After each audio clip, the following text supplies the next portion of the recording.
Welcome to digital Educare. Digital এডুকেয়ারের নতুন একটি ভিডিওতে তোমাদের সকলকে স্বাগত। এতদিন আমরা কি পড়েছিলাম? উদ্ভিদ হরমোন পড়েছি, প্রাণী হরমোন পড়েছি, তারপর উদ্ভিদের চলন পড়েছি, তাই তো?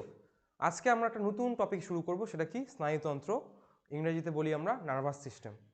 তো ভালো করে বুঝবে, এটা একটু একটু টাফ, আগেরগুলোর তুলনায় একটু জটিল দিকে আমরা যাবো এবার।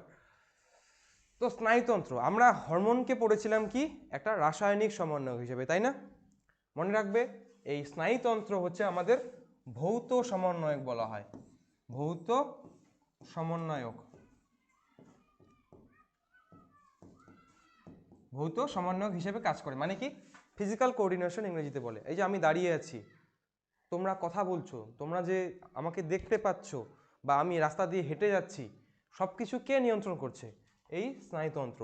মনে করো তোমাকে তোমার হাতের মধ্যে একটা পিঁপড়া কামড় দিল, এই যে অনুভূতিটা, কামড় দেওয়ার যে অনুভূতিটা, কি কার দ্বারা পাবে? এই স্নায়ুতন্ত্র আছে জন্যই পারবে। যাদের প্যারালাইজ হয়ে যায়, প্যারালাইসিসে কি হয়ে যায়? স্নায়ুতন্ত্রটা নষ্ট হয়ে যায়, যার ফলে কি ও উদ্দীপনাটাই গ্রহণ করতে পারে না ওই হাত দিয়ে বা ওই পা দিয়ে। তো আজকে আমরা স্নায়ুতন্ত্র নিয়ে পড়ব, এবং এটাতে যাওয়ার আগে আমাদের কিছু বিষয় সম্বন্ধে জানতে হবে। স্নায়ুতন্ত্রকে মনে রাখবে আমরা প্রধানত দুটা ভাগে ভাগ করি। সেটা হচ্ছে কি, এটা জেনে রাখি আগে। একটা হলো কেন্দ্রীয় স্নায়ুতন্ত্র, কেন্দ্রীয় স্নায়ুতন্ত্র। আর এটা কি? প্রান্তীয় স্নায়ুতন্ত্র। একটা কেন্দ্রীয়, আর এটা হচ্ছে প্রান্তীয় স্নায়ু। আরও একটা ভাগ আছে, ওটা আমরা পরে পড়বো, স্নায়ুতন্ত্র। এই দুটো ভাগ সম্বন্ধে আমাদের জানতে হবে। আরও একটা আছে স্বয়ংক্রিয় স্নায়ুতন্ত্র, ওটা আমরা পরে পড়বো। প্রথমে এই দুটো বিষয় সম্বন্ধে আমরা জানি, কারণ প্রথম পার্টটা পড়ার জন্য এটুকু লাগবে। কেন্দ্রীয় স্নায়ুতন্ত্রের মনে রাখবে দুটো পার্ট। এ নাম্বার হচ্ছে মস্তিষ্ক। এটা আবার কি জিনিস? মস্তিষ্ক মানে কি মাথা? না, মাথার ভেতরে থাকে ব্রেন, ওটা। বি নাম্বার কি? সুষুম্না কাণ্ড। সুষুম্না কাণ্ড। এই দুটো অংশ কেমন তৈরি, কেমন হয় একটু বলে দিই। এই আমাদের যদি মস্তিষ্কের আমরা ছবি আঁকি, আপাতত জাস্ট সিম্পল একটা ছবি আঁকি, এটা মস্তিষ্ক, ব্রেন মাথার ভেতরে থাকে। সেখান থেকে কি বের হয়? আমাদের সুষুম্না কাণ্ড বের হয়। সুষুম্না কাণ্ড কোথায় থাকে? আমাদের যে মেরুদণ্ড আছে পিঠের পিছনে, এই মেরুদণ্ডের ভেতরে। তার বাইরে কি থাকে? আমাদের মেরুদণ্ডের যে হাড়গুলো আমরা দেখতে পাই, যেগুলোকে ভার্টিব্রা বলে, অনেকগুলো ভার্টিব্রা আছে, সেগুলো সম্বন্ধে আমরা জানবো। থোরাসিক, লম্বার, স্যাক্রাল, এগুলো সম্বন্ধে আমরা পড়বো পরে। আপাতত এইটুকু কি কেন্দ্রীয় স্নায়ুতন্ত্র। এরা হচ্ছে মেইন জায়গা, যেটা আমাদের কি ইনফরমেশন, যা কিছু উদ্দীপনা পাচ্ছি এরা গ্রহণ করবে। মস্তিষ্ক মনে রাখবে জটিল চিন্তা ভাবনা, যে পড়াশোনা করছো তোমরা, ভাবছো, দুঃখ, চিন্তা ভাবনা, এগুলো কে নিয়ন্ত্রণ করছে? মস্তিষ্ক। সুষুম্নাকাণ্ড কি নিয়ন্ত্রণ করছে? মনে রাখবে প্রতিবত্ত ক্রিয়া, বা ইংরেজিতে বলে রিফ্লেক্স। মনে করো তুমি হেঁটে যাচ্ছ রাস্তায়, রাস্তায় হেঁটে যেতে তোমার পায়ের মধ্যে একটা কাঁটা ঢুকে গেল, তারপর কি করবে? পাটা তুলে নিবে না? আমার পায়ের মধ্যে কাঁটাটা ঢুকে গেল। এই যে এই উদ্দীপনাটা, তোমার ব্যথাটা লাগলো, তোমার পায়ের মধ্যে কাঁটা ঢুকলো, সঙ্গে সঙ্গে পা থেকে উদ্দীপনাটা আসলো কোথায়? এই সুষুম্নাকাণ্ডে আসবে। তারপর সুষুম্নাকাণ্ড ওকে বলবে যে পাটা উঠায় নে, তারপর তুমি পাটা উঠাবা। কত স্পিডে হচ্ছে এটা? 1 সেকেন্ডের মধ্যেও অনেক যদি ভাগ করি, এইটুকু সময়ের মধ্যে হচ্ছে, তাই না? মনে করো তোমার আঙুলের মধ্যে আগুন লেগে গেল, হাতটা কি আগুন লাগলো, সঙ্গে সঙ্গে হাতটা সরিয়ে নিলাম, তাই না? কত তাড়াতাড়ি হচ্ছে। কিন্তু এইটা কাজটা হওয়ার জন্য উদ্দীপনাটা কি? আগুন কি একটা উদ্দীপনা? উদ্দীপনাটা আমার স্নায়ুতন্ত্রের মাধ্যমে কোথায় গেল? এই সুষুম্নাকাণ্ডে আসলো। সুষুম্নাকাণ্ডে আসলো, তারপর সেখান থেকে আবার উদ্দীপনাটা ফিরে গেল কোথায়? হাতের মধ্যে, যে হাতটা সরায় নেই, তখন গিয়ে তুমি হাতটা সরিয়ে নিলে। এই পার্টটা পড়ার জন্য আমাদের এটুকু জানতে হবে। এবং প্রান্তীয় স্নায়ুতন্ত্রের দুটো অংশ মনে রাখবে। কি কি? এক নম্বর হচ্ছে করোটিক স্নায়ু, করোটিয় স্নায়ু। স্নায়ু কি আমরা পরে পড়ব। 2 নম্বর কি?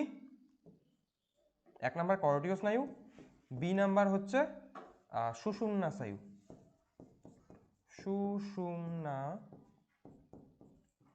স্নায়ু। করোটিয় স্নায়ু থাকে 12 জোড়া মানুষের ক্ষেত্রে, এটা 12 জোড়া। আর করটিও সুষুম্না স্নায়ু থাকে 31 জোড়া, 31টা না 31 জোড়া। কেমন দেখতে হয়? করটি মানে মনে রাখবে মাথা, করটি মানে কি বললাম, মানে মস্তিষ্ক আর কি। করটি মানে এই মস্তিষ্ক, তোমরা মস্তিষ্কটা এরকম করে দেখতে পাচ্ছ, কিন্তু মস্তিষ্কটা যদি সামনের থেকে দেখো, মস্তিষ্কটা দুটা গোলার্ধে বিভক্ত, একটা হচ্ছে ডান গোলার্ধ আর একটা হচ্ছে বাম গোলার্ধ। গেল। করটি স্নায়ু মানে হচ্ছে মাথা থেকে যে স্নায়ুগুলো বের হবে। স্নায়ু কি আমরা পরে জানবো। কয়টা? 12 জোড়া, 1 2 3 4 5 6 7 8 9 10 11 12, 1 2 3 4 5 6 7 8 9 10 11 12, 12 জোড়া হলো। গেল। এবার মস্তিষ্কর নিচে কি আছে? সুষুম্নাকাণ্ড। এইবার এই নিচে চলে আসলো আমাদের সুষুম্নাকাণ্ড। কত জোড়া সুষুম্না স্নায়ু? এখান থেকে স্নায়ুগুলো বেরোবে 1 2 3 4 5 6 7 8 9 10 11 12, এরকম করে কতগুলো? 31টা এই পাশে আর 31টা এই দিকে। এই স্নায়ুগুলো যে আছে করটি স্নায়ুগুলো, সেগুলো আমাদের মুখের এই জায়গাগুলোর মধ্যে থাকে, মুখে, জিভে, নাকে, এই জায়গাগুলো থাকে। আমরা পড়বো করটি স্নায়ু 12টা নামই মনে রাখতে হবে। সুষুম্না স্নায়ুগুলো কোথায় থাকে? সুষুম্নাকাণ্ড থেকে বের হয়ে পায়ে চলে গেছে, হাতে চলে আসছে, পেটে চলে আসছে। বোঝা গেল? এইটুকু সম্বন্ধে আমরা জানলাম। এরপরে আমরা আরো কিছু জিনিস সম্বন্ধে জানবো। এটা আমি মুছে দিব। এবার আমি কি নিয়ে জানবো? আমরা ক্লিন করে দিই। এবার আমরা আরেকটা জিনিস সম্বন্ধে জানবো, সেটা হচ্ছে বাহক।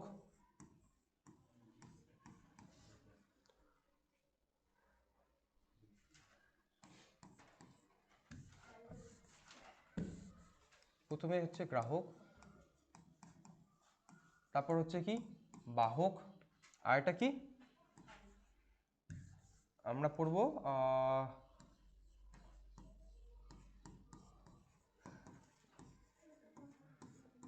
স্নায়ুকেন্দ্র, আর এটা কি আমরা জানবো কারক। স্নায়ু উদ্দীপনা কিভাবে পরিবাহিত হয় এই কয়টা জিনিসের মাধ্যমে। গ্রাহক কাকে বলবে? যে উদ্দীপনা গ্রহণ করবে, যে উদ্দীপনা গ্রহণ করবে। আমাদের উদ্দীপনা কে গ্রহণ করে? কোন কোন অঙ্গ? চোখ, নাক, কান, এগুলো কি গ্রাহক অঙ্গ। চোখ, চোখ দিয়ে আমরা দেখতে পাচ্ছি উদ্দীপনা একটা, কান দিয়ে শুনতে পাই শব্দ, কি একটা উদ্দীপনা। এগুলো হচ্ছে গ্রাহক অঙ্গের নাম। তাহলে এদের কাজ কি? এরা উদ্দীপনা গ্রহণ করবে, কথা না। এরপর হচ্ছে বাহক। বাহক মানে কি? যে উদ্দীপনাটা নিয়ে যাবে, যে উদ্দীপনা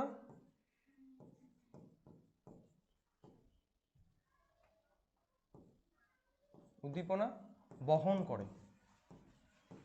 সেটা কেন্দ্রীয় স্নায়ুতন্ত্রের দিকেও হতে পারে, আবার কেন্দ্রীয় স্নায়ুতন্ত্রের থেকেও হতে পারে।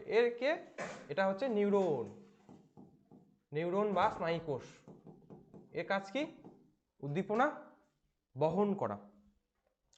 স্নায়ুকেন্দ্র, স্নায়ুকেন্দ্র দুটো আমরা পড়লাম, কি কি? মস্তিষ্ক আর সুষুম্নাকাণ্ড। মস্তিষ্ক আর কি? সুষুম্নাকাণ্ড। সুষুম্নাকাণ্ড। আমাদের স্নায়ুতন্ত্রের মেন জায়গার আগে যাওয়ার আগে এটা সম্বন্ধে জানতে হবে। কারো হচ্ছে যেই অঙ্গে উদ্দীপনাটা যাবে, লাস্ট অঙ্গ, যেই অঙ্গের সাহায্যে সাড়া প্রদান হবে,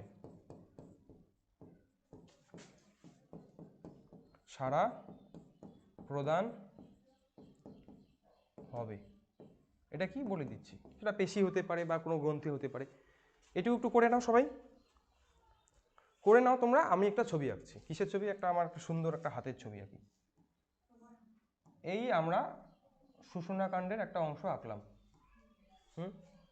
কোনটা? এই মনে করো মস্তিষ্ক, এটা সুষুম্নাকাণ্ড। সুষুম্নাকাণ্ডকে মাঝখান থেকে কাটিয়ে দিলাম।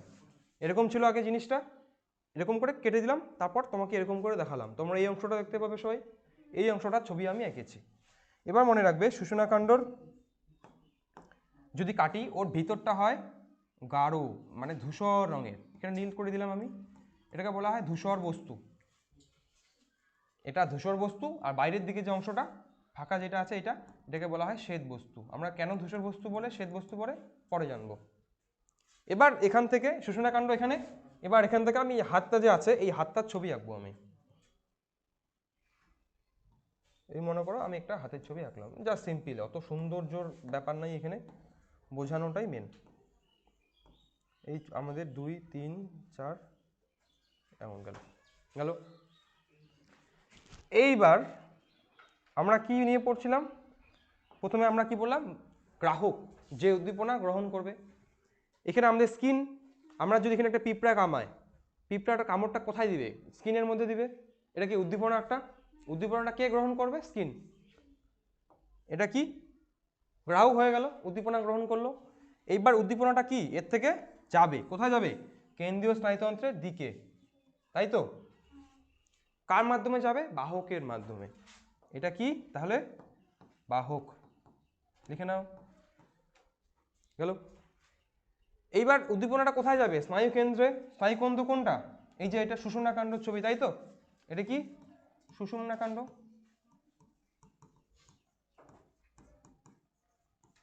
সুষুম্নাকাণ্ড চলে আসলো। এই সুষুম্নাকাণ্ড ইনফরমেশনটা প্রসেস করবে, যে যে উদ্দীপনাটা আসলো সেই উদ্দীপনাটা গ্রহণ করবে এবং তারপর বলবে যে কাজ কি, কাজ করতে হবে আলটিমেটলি। এবার সুষুম্নাকাণ্ড অর্ডার দিবে যে এই কাজটা কর, কামড় দিল। এবার আবার এখানে একটা বাহকের সাহায্যে কারক অঙ্গে চলে যাবে। এটা কি, এটাও বাহক, দুইটা বাহক চলে আসলো। মাঝখানে আরেকটা অংশ আছে এখানে, এটাও বাহক। এই এই তিনটাই বাহক, সাদার তিনটাই হচ্ছে বাহক আমাদের। এবার কোন অঙ্গটা, আমার মনে করো এখানে আগুন লেগেছে, আগুন লাগালে হাতটা কি সরিয়ে নেব না, হাতটা সরানোর জন্য এই অংশটা কাজ করতে লাগবে, তাই তো। এই অংশটা টানবে তবেই তো হাতটা এখানে আসবে। এই অংশটা কাজ করলো না, তার জন্য তো আসলো। এই অংশটাকে বলবো আমরা কারক অঙ্গ। কি বলবো আমরা, এটার নাম কি, কারক। তারপর কি হবে, আমরা সাড়া প্রদান করব, তাই তো। উদ্দীপনা আসলো, বাহকের মাধ্যমে স্নায়ুকেন্দ্র গেল, আবার বাহকের মাধ্যমে ফিরে আসলো কোথায়, কারকে, যার ফলে আমি হাতটা সরিয়ে নিলাম। এভাবে স্নায়ু, এটা হচ্ছে স্নায়ু পথ, মানে কিভাবে উদ্দীপনাটা গ্রহণ করি, তারপর সেখান থেকে আবার কারক অঙ্গে দেই, যার ফলে আমরা কি সাড়া প্রদান করতে পারি। গেল এটা। এরপর আমরা যে বিষয়টা সম্বন্ধে জানবো সেটা হচ্ছে কি, বাহক। বাহক কি, বাহক হচ্ছে কি বলছি, নিউরন। নিউরনকে আমরা বাংলায় বলি কি, স্নায়ুকোষ, স্নায়ুকোষ অথবা নিউরন। এবার নিউরন হয় আবার 3 ধরনের। কি কি, 1 নাম্বার সংজ্ঞাবাহ নিউরন, সংজ্ঞাবহ নিউরন। 2 নাম্বার কি, সহযোগী নিউরন। 3 নাম্বার কি, আজ্ঞাবহ নিউরন, আজ্ঞাবহ নিউরন।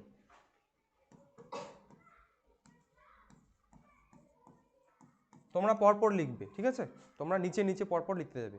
নিউরন কয় ধরনের, 3 ধরনের, সংজ্ঞাবহ, সহযোগী এবং আজ্ঞাবহ। এবার আমরা এটাকে কেটে দিব, এটা আমাদের আর দরকার নেই, এই পার্টটা দরকার নেই। সংজ্ঞাবাহ নিউরনকে কাকে বলবো, যে উদ্দীপনাটা গ্রাহক থেকে নিয়ে যাবে। উদ্দীপনা, উদ্দীপনা কোথা থেকে নিয়ে যাবে, গ্রাহক থেকে কোন দিকে, স্নায়ু কেন্দ্রের দিকে, স্নায়ু কেন্দ্রের দিকে নিয়ে যাবে। গেল, সেই নিউরনটাকে কি বলবো আমরা, সংজ্ঞাবহ নিউরন। এখানে কোন নিউরন নিয়ে যাচ্ছে, এই বাহকটা নিয়ে যাচ্ছে না, উদ্দীপনাটা এদিকে নিয়ে যাচ্ছে না, স্নায়ুকেন্দ্রের দিকে, তাহলে এই বাহকটার নাম কি, সংজ্ঞাবাহ নিউরন। ইংরেজিতে বলে সেন্সারি নিউরন, ইংরেজিটা মনে রাখবা, সংজ্ঞাবহ নিউরন। গেল। এবার মাঝখানে দেখো এখানে আরেকটা নিউরন আছে না, সাদা ছোট্ট, এই দেখো এই পর্যন্ত, এটা হলো সহযোগী নিউরন, যে উদ্দীপনাটা সংজ্ঞাবাহ থেকে অজ্ঞাবাহর মাধ্যমে পাঠাবে।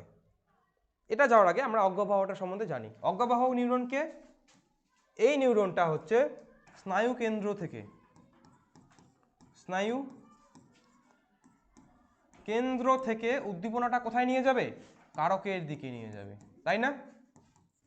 তাহলে এই বাহকটার নাম কি? অজ্ঞাবাহ নিউরন, আজ্ঞাবাহ, সরি, আজ্ঞাবহ নিউরন। নিউরন, এই তিনটা সম্বন্ধে আমরা জানা গেল। মাঝখানে কে? এই সহযোগী, এই ছোট্ট যে আছে এটা অন্য কালার দিয়ে আমি দেওয়ার চেষ্টা করি। এটা এ দেখো সহযোগ, সহযোগী মানে কি? দুজনের মধ্যে মিল করে দিচ্ছে। কে? সংজ্ঞাবাহ আর অজ্ঞাবাহর মধ্যে মিল করে দিচ্ছে না? এই সহযোগী নিউরন। মনে থাকবে? তা আমরা কি কি পড়লাম?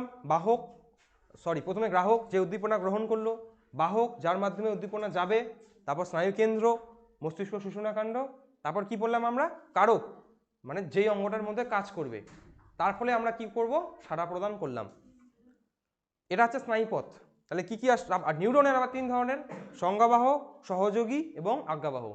সংজ্ঞাবাহ নিউরন কাকে বলবে? যে উদ্দীপনাটা গ্রাহক থেকে স্নায়ুকেন্দ্রের দিকে নিয়ে যাবে। সেখানে কাকে দিবে? কেন্দ্রীয় স্নায়ুতন্ত্রকে দিবে। এবার কেন্দ্রীয় স্নায়ুতন্ত্র কাকে দিবে? সহযোগীকে দিবে। সহযোগী আবার কাকে দিবে? অজ্ঞাবাহকে দিবে, তাই না? অজ্ঞাবাহ কাকে দিবে উদ্দীপনাটা? কারক অঙ্গে। তার ফলে আমার হাতটা সরিয়ে নিলাম, উদ্দীপনা আসলো, উদ্দীপনাটা গেল এখানে, উদ্দীপনাটা যাওয়ার পর কেন্দ্রীয় স্নায়ুতন্ত্রে আসলো, অজ্ঞাবাহের মাধ্যমে আবার এখানে আসলো, আমি হাতটা সরিয়ে নিলাম। এই হচ্ছে স্নায়ুপথ। পর পর মনে রাখবা। কীভাবে আসবে কোশ্চেন? স্নায়ুপথটি চিত্রের সাহায্যে দেখাও, রেখাচিত্রের সাহায্যে দেখাও। তখন তোমাকে এভাবে লিখতে হবে যে গ্রাহক, তারপর কি? সংজ্ঞাবাহ নিউরন, সংজ্ঞাবাহ নিউরন, তারপর কি? স্নায়ুকেন্দ্র, তারপর কি? হ্যাঁ, তারপর হচ্ছে আমাদের স্নায়ুকেন্দ্রের পর সহযোগী দিতে পারো বা আজ্ঞাবাহ দিতে পারো। আজ্ঞাবাহই দিয়ে দিলাম, আজ্ঞাবাহ নিউরন। তারপর কি আমাদের? কারক। তারপর হচ্ছে কারক, কারক, তারপর কি?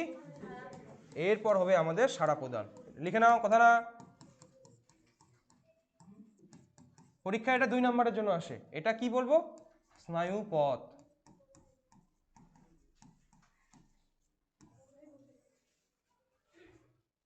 বোঝা গেল সবার? স্নায়ুপথ যদি বলি তাহলে কি হবে? এটা হচ্ছে স্নায়ুপথ। এরপর শুভশ্রী কথা কিসের? এখানে না, আসতে শোনা যাচ্ছে তো এখানে। গেল এটা।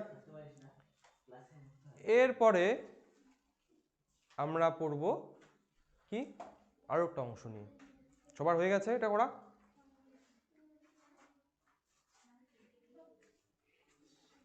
এটা আমি মুছে দিলাম।